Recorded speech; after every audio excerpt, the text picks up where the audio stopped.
Hi guys, welcome to Salesforce Troop, and today we'll see how to view the dependencies for Lightning Web Components.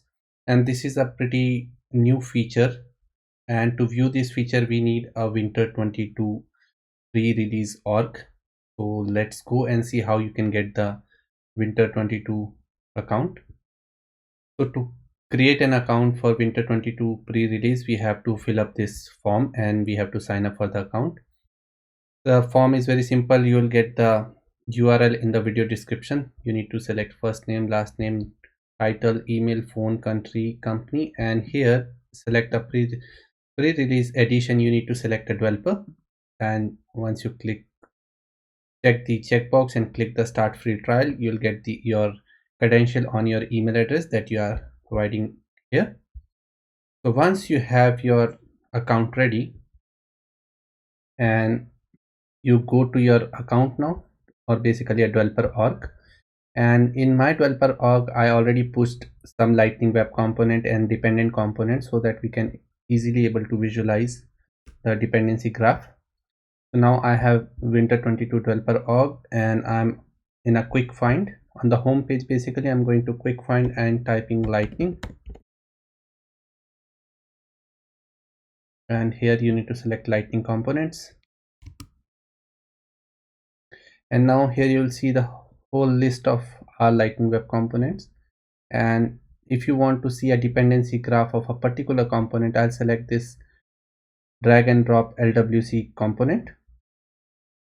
I click on that component name, and here you will see a new card is coming. Earlier this was not available in the developer org or any org. This is a new feature, and right now you can visualize this only in the winter 22 account. So here is the dependency tree. It's saying okay, this is your component name. If you open this, it says okay, this component has dependency on drag and drop list, and if I click on drag and drop list, it will say okay, further you have another dependency on another component, that is a drag and drop card. So likewise you can view, it's not only show you the LWC dependencies, it shows you the Apex dependencies as well. So if I go back and see the other component,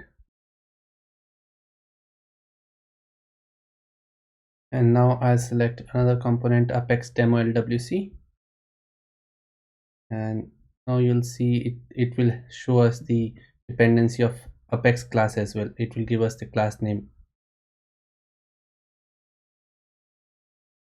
and now you can see that my component name is Apex demo LWC, and if I open it, it should give me the Apex class name that is dependent on it, account controller.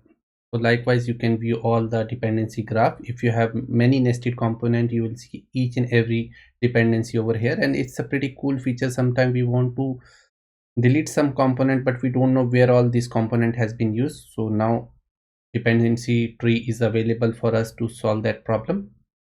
And I hope you like this video, and please try this cool feature. I'll give you the link for the winter 22 sign up form, and have a great day.